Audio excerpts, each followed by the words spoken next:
Time flies, constant listeners. Episode 52. If we broadcast one episode per week, which is what we do, and we're at 52, that means this is the 1-year anniversary of the Far Middle. I've had a blast the past year. I hope you enjoyed at least a few of these past 51 episodes. And when I started out with this, I didn't know if one episode per week would be able to sustain itself when you look at the perspective of content and whether or not we have enough timely issues to discuss. Boy, was my concern and uncertainty. They were way off because the world today, it's chock full of all kinds of issues that we discuss here at the Far Middle. And what I tried to lay out in the book Precipice, content is certainly not in short supply. So happy anniversary to you, happy anniversary to me, and happy anniversary to the Far Middle podcast. Episode 52, being a milestone, it's going to need a worthy dedication subject. I think we have one at the ready. This is going to be a dedication to hard work, a dedication to grit, a dedication to greatness, and also a dedication to tragedy, I'm sorry to say. The person for our dedication of episode 52 goes to the late, the great, and the tragic Mike Webster. Iron Mike was born in Wisconsin, played collegiate ball for his home state Badgers. He was drafted by the Steelers in 1974. And when he came into the Steelers, he was able to study under the tutelage of Ray Mansfield, who was another great center, for a few years before he became a starter himself and proceeded to become what a lot of people consider to be the greatest center in the history of football. And the Steelers, as a football team, they have a special legacy when it comes to centers.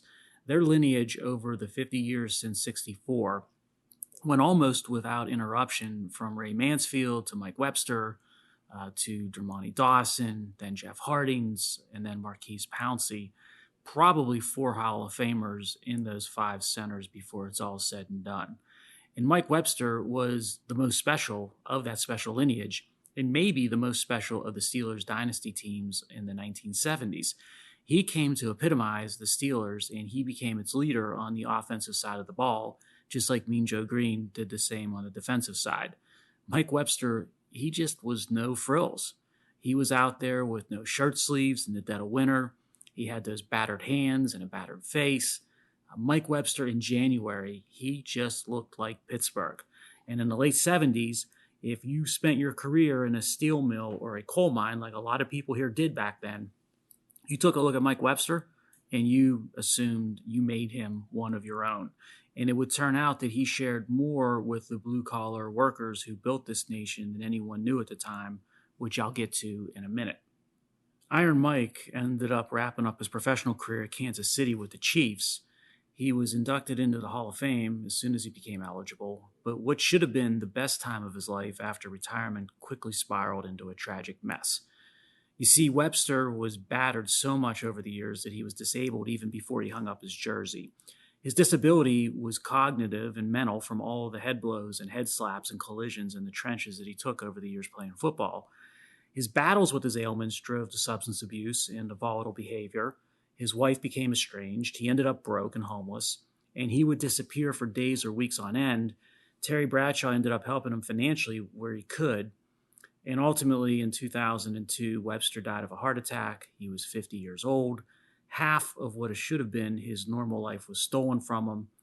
Mike Webster was patient zero for what we call CTE today.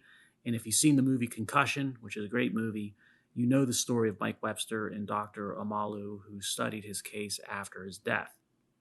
Doctors estimate the toll of Mike Webster's career. It was the equivalent of 25,000 automobile crashes. His estate and his family sued the NFL, and they won over $1 million in back disability payments. The NFL appealed that ruling and that case. The family won on appeal again, and now the NFL sets up all these funds for players who find themselves in Webster's situation. And unfortunately for players like Junior Seau, along with Mike Webster and others, the help comes way too late. In that Mike Webster dedication and story, it really brings me to the first dot to connect on this episode. I told you in many ways he was the ultimate Steeler because of how he epitomized the image and work ethic and approach of Pittsburghers back at the time working in mills and mines and factories. And through the years, I've come to realize another parallel between the people from earlier generations in my home region of Appalachia and Mike Webster. Our grandfathers and forefathers, they gave their lives, their health, and their well-being to their families when they worked constantly at jobs that didn't have the benefit of technology. Working in a steel mill in 1940 was a totally different experience than working in a modern mill today. Today, there are high-tech workers in work clothes using technology in those mills. Back then, there was no technology to speak of. All you had was the back and the sweat of the worker. And years of that would often make old men of young men in the 1920s and 1930s and 1940s, and even in the 1950s and early 1960s. Mike Webster was the professional athlete equivalent of those blue-collar workers before him. His job made him a broken and old man before he should have been, but he wanted to achieve, he wanted to earn, he wanted to provide. So he took the risk, he took the beatings, he achieved greatness, and he paid, in the end, the ultimate price. I don't know if we should be thinking of Mike Webster and smiling. I don't know if we should cry when we think of Iron Mike. Maybe a little bit of both. But as a little kid watching him play, I loved him. And now I miss him. Here's to Iron Mike Webster, a man who achieved great things in his playing career and whose health trials and tribulations helped achieve understanding and aid and support for many others who came and suffered after him. Now, speaking of my beloved Steel City, I need to wrap up the topic that I started in prior episode 51, but we didn't have enough time to finish, about a few observations that were had during a night out on the town recently in downtown Pittsburgh. A quick recap, we went out to go have dinner and then see a play, an Agatha Christie play.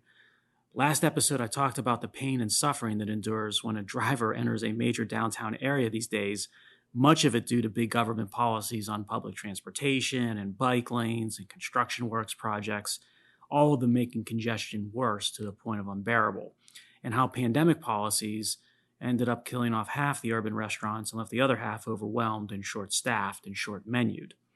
Okay, so we're up to speed. We can move forward with the observations. The restaurant that we picked that night had the pizza that we wanted on the menu, so all was good for us despite the shortened menu. Great meal, great staff at Siena Mercado in downtown Pittsburgh. Go support them if you can. Again, that's Siena Mercado, great restaurant.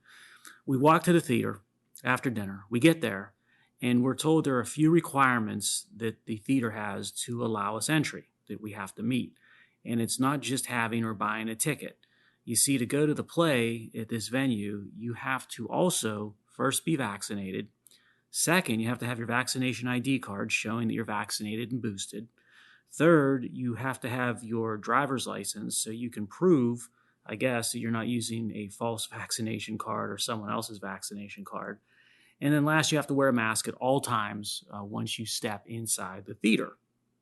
So I look at this and I think, what's going on here? This is May of 2022. And this theater is a publicly funded enterprise, meaning taxpayers pay for it along with attendees who buy the tickets. It's funny how they're treating attendees almost like children or potential liars or maybe a little bit of both.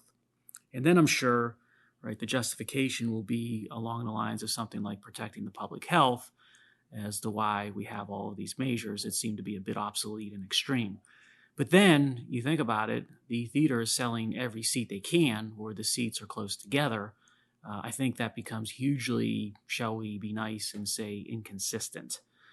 Oh, but the inconsistency, it got worse. Because this play, this Agatha Christie play that we saw, what was known as in the round. That was the setup. It was in the round, which means the stage, it's in the middle of the floor, surrounded by audience seats on all four sides and very close to the stage itself. It's a cool setup, but it's very close between audience and actors, like maybe 3 feet away. If you look at the front row of the attendees and the stage itself or where the actors are. And the actors, of course, they're not wearing masks during the performance. So the paying customer goes through all these obsolete hoops that don't work in the end. The theater ends up selling every ticket they can without thinking about social distancing when it comes to revenues. And then the actors aren't inconvenienced like the audience is, and they're in the round right up against each other.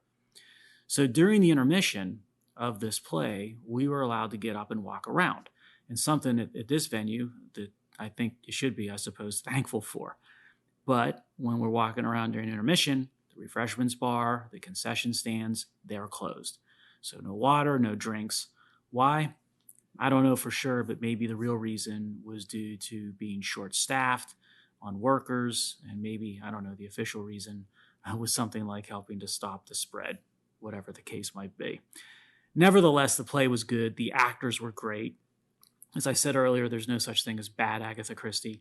So it's time to go home after the play. We exit the theater. We're walking to the parking garage to get the car. It's dark now. It's about 10 o'clock at night. And we're walking, and one thing permeates everything and everywhere on our way from theater to car. And that is weed, as in marijuana. It's coming out of the bars that we walk past. It's out on the street with people walking past on our way to the car. It's coming out of cars in traffic, at intersections and at lights, which got me to thinking, I'm not against marijuana, and I'm not against alcohol, and I'm not against driving, but I am against driving right after drinking a lot. And it got me to thinking how I'm a little unsettled or uneasy with the idea of somebody driving while or right after smoking pot. But a lot of people in our largest cities and communities, they're doing just that. And that can't be safe for any of us if response times are slowed down from the drug. So when you're driving out there, everybody always tells us you're only as safe as the least safe driver, or maybe we should say the most impaired driver. So we got home to end the night. I think initially when I got home, boy, I'm staying away from downtown for a bit, wait for a traffic lane to open up to cars instead of bikes, see if the theater drops their paperwork and DNA sample requirements effectively for admission in 2023. By the way, that performance had about 2/3 of the seats filled, which isn't good for a Saturday night, a big name play everybody knows, and post-pandemic shutdowns when everyone is pent up and looking to go out and do things. I think these policies and the pain and suffering that people endure to spend an evening in some of our major cities, I think they have something to do with that. But I could say these things. I'm just kidding myself. I can't help it. It's Pittsburgh. I'll be back down there before you know it. I will be helping to stimulate the economy soon enough. And maybe instead of staying away, and instead I'll engage. And while I'm enjoying myself downtown, maybe I'll just advocate for some common sense changes and get the best of both worlds for everybody. Pittsburgh is one of those cities that's noted for its great universities, which brings me to the next thought to connect. If you recall, a few episodes back, we talked about surveys where the American public was listing climate change way down the list of top concerns that was on their minds in 2022. And this week, I saw some interviews that were held of students at Georgetown in D.C. The interviewer was asking the students what their top concern was at the present time. And a lot of these students had the programmed answer of climate change. It sort of shows you how campuses have gone from the marketplace of ideas to, in some ways, luxury indoctrination camps for the high-paying guests. 2 reality checks for the impressionable minds at Georgetown to offer up. First one is that their neighbors in D.C., a zip code or 2 away, that are in our underserved communities in D.C., they have a much, much higher risk from things like violent crime and the drug epidemic and poor healthcare access than from climate. And the data show this. It teases this out. You got 60 homicides year to date in Washington, D.C. Robberies are up 54%. Violent crime in total is up 25%. And you've got extreme outcomes in situations like 13-year-olds being arrested for multiple violent crimes. Now, some blame politics, some blame easy gun access, and some blame COVID. And maybe all of those, to certain extents, are contributing root causes. I'd worry much more about those individuals and those things today. And maybe we should send these Hoya students to see what's occurring in our underserved communities, and their perspective will change. But maybe not. Maybe they'll go take a look and they'll blame what they see on climate change. And by the way, the second perspective to offer up to the students at Georgetown, climate risk to human health, when you look at the data objectively, it is statistically and drastically falling, not rising, despite what you hear from media and the experts. So for every million people on Earth, annual deaths from climate-related causes, this is extreme temperature and drought, floods, storms, wildfires, declined 98%. It went from an average of 247 fatalities per million people per year in the 1920s down to 2.5 fatalities per million people per year in the 2010s. So that's the truth. Those are the data. Look it up if you like. But again, a perspective that you don't hear often enough about when you're talking and discussing all the issues surrounding climate change.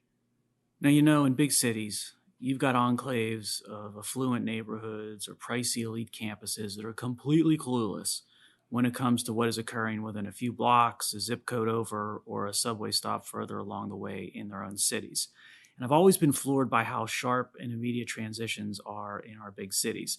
There's the super wealthy and there's harsh poverty next to one another, on top of one another, and there's no middle class or nothing in the middle to transition to. And government policies have proven to do three things in our cities that lead to this reality. The first thing that it does, or they do, is that they're feeding and subsidizing the 1% and the affluent. It's basically a redistribution to the 1%. Second thing it achieves is that they grow the citizens that are subjected to harsh poverty and everything that comes with it. I've mentioned a few of those already: crime and drug epidemics and failed schools and a high cost of living. And then the third thing these policies do in our large cities is that they destroy the middle class. They eradicate it. They run it out of town or they crush it into poverty. This unfortunate, yet I believe accurate, view of big cities and government policies, it always resurfaces in my mind each year when it's time for that orgy of excess, megalomania, and narcissism of the elite. And I'm talking about the Met Gala in New York City.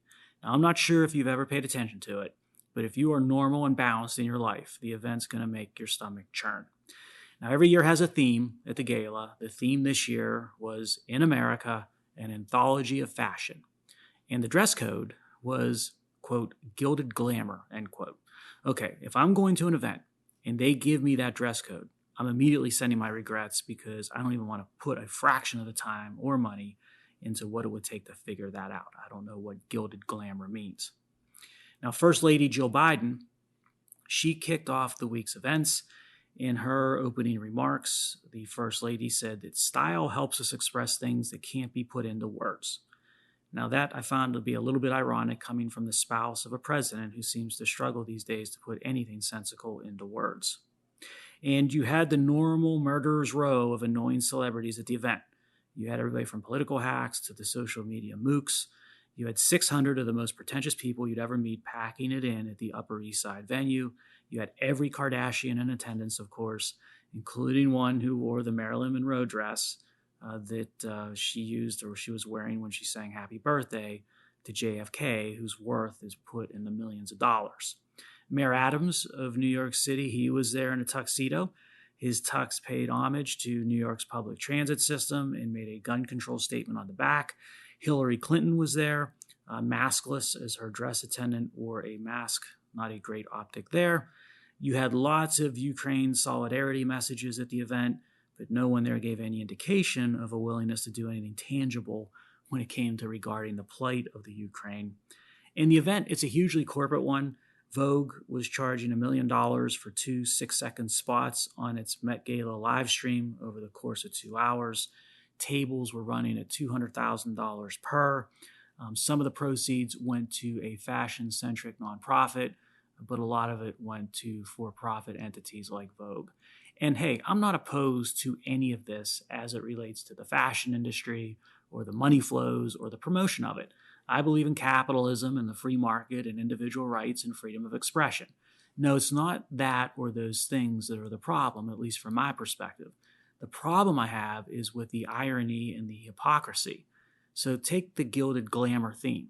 I thought 90% of the attendees to the gala feel that the Gilded Age was evil, along with capitalism and business that went with it or gets associated with it. Mayor Adams, he's at the event promoting the subway and gun control on his tux, but then you wonder how many riders were assaulted that day on the transit system, and you wonder how many citizens were shot in the streets that day and night.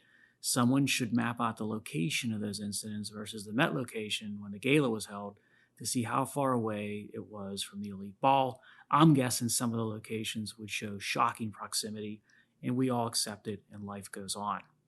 When I see all the pomp in the photos from this event, my mind always shifts to a kid or a young adult living a little further north from the Met, maybe in Harlem, maybe the Bronx, wherever, as long as it's not Midtown or the Upper East Side enclaves. What's life like for him or her? And what are his or her prospects for the future? Are the schools educating them? Are the streets safe for them? Do they have adequate support systems, mainly family, in place? And so on. Why not make this concern the focal point of the Met Gala moving forward? Turn those charity proceeds over to charter schools or rehab efforts or career training for the next generation. Use the spotlight of the Met Gala to expose and help address the real problems existing blocks away, not abstract ideals that defy tangible markings. How much better New York City would be with such a shift in the mindset. Now you head south from the Met Gala that's in the Upper East Side and you go down to the tip of Manhattan. You're going to find Wall Street down there and the New York Stock Exchange and those cramped lower Manhattan caverns, which brings me to the next dot to connect. You may know by now, if you've been listening, I am fascinated by investing in markets. It's sort of like my interest in sports and food and music and wine. I enjoy them all and I love learning about them, but in the end, I couldn't do any of them or make any of them with any skill. So with that warning on my investing and market acumen out of the way, or my lack thereof, let me give you an update on the market. We've discussed Fed policy and how it created asset bubbles in stocks and bonds, among other things. In prior episodes, we talked about TINA, there is no alternative, where everyone has to crowd into equities in a negative real rate world. And we also discussed in the past how frothy valuations have become and what inflation will do to valuations. So a few of you have been asking me to update views with all the recent volatility we experienced in the markets of late.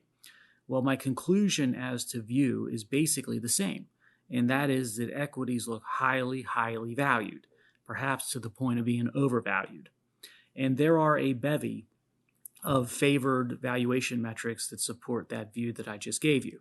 5 key metrics in particular. So you've got price to sales ratio, the Shiller CAPE, the price to book ratio, enterprise value to sales ratio, and then enterprise value to EBITDA ratio. All 5 of those metrics are sitting at the extreme end, the very extreme end of the valuation spectrum, as in the high end.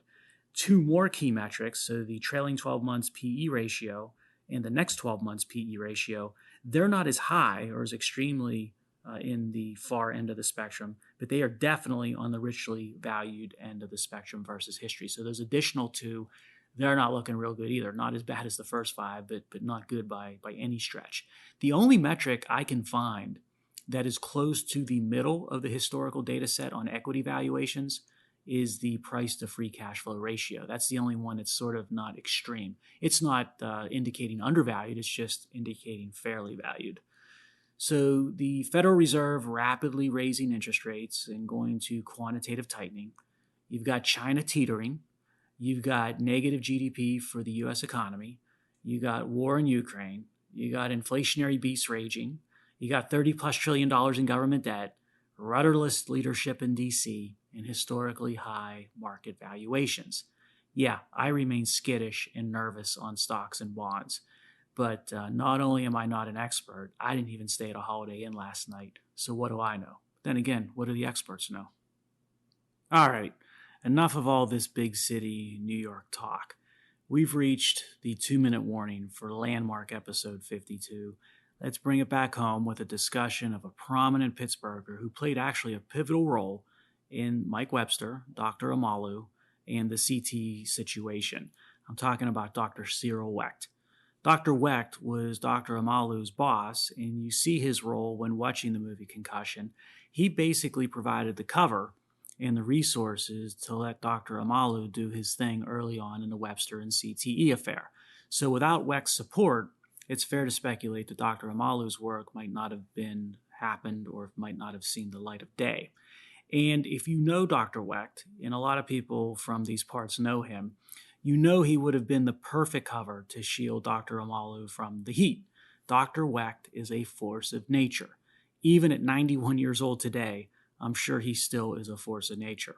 Dr. Wecht was raised in the city of Pittsburgh, and he went on to earn both an MD and a JD. So he's a doctor as well as an attorney. He served in the Air Force, and then he was elected and served as Allegheny County coroner for 2 tenures spanning a decade each. So he was the coroner for basically 20 years. Allegheny County being the county where Pittsburgh sits within. Now, Dr. Wecht has performed over 14,000 autopsies, and he is a global authority on high-profile deaths or crimes. Now, which ones did he work on or was consulted on? Ones that span American history, politics, and culture for over 50-plus years. Robert F. Kennedy, Sharon Tate with respect to the Manson murders, Brian Jones of the Rolling Stones, the Symbionese Liberation Army shootout, JFK and the Warren Commission. He played a pivotal role with that. The Legionnaire's disease outbreak, for those of you that remember that tragedy, Elvis Presley's death, Kurt Cobain's suicide, Joan Benet Ramsey. I think he was also involved with Sonny Von Bulow and the Branch Davidian incident down in Texas, Lacey Peterson, and then Daniel and Anna Nicole Smith. So, again, that basically spans 50 plus years of American politics and culture. He wrote over a dozen books. He's a prolific writer. He teaches and taught at Pitt and at Duquesne University. He founded the Wecht Institute at Duquesne University. He chaired the Democratic Party in Allegheny County. He lost a bid to keep the chairmanship of the Democratic Party in Allegheny County to a guy named Ed Stevens, who was another great guy, but he was also one of my customers on my paper route when I was a kid, and I went to school with his daughter. I've known her for years. My mom worked for Dr. Wecht at the coroner's office for years in Allegheny County in downtown Pittsburgh. He was tough to work for. I can tell you that listening to her firsthand, but he was extremely loyal to his team. And you get the feeling that Pittsburgh is the world's biggest small town, right? You've got Ed Stevens, who I delivered papers to. My mother worked for Dr. Wecht. Everybody knows Dr. Wecht. Everybody knows everybody else in Pittsburgh. It's not 6 degrees of separation. It's 2 degrees of separation. Look, Dr. Wecht, he is a to-the-point, brilliant, and in-your-face man. Politics sometimes play a role with him. He can be very political. He can also sometimes be partisan. He can be opinionated. Sometimes he can be petty. Yet he is a giant in his space, and he is a Pittsburgher, and he was someone who was very good to my family. I love the guy. Let's take a note from Dr. Wecht. You're never too old to keep achieving. There's no telling what you can accomplish if you work hard and stay at it. Till next week and the start of year 2 of the Far Middle Podcast, farewell.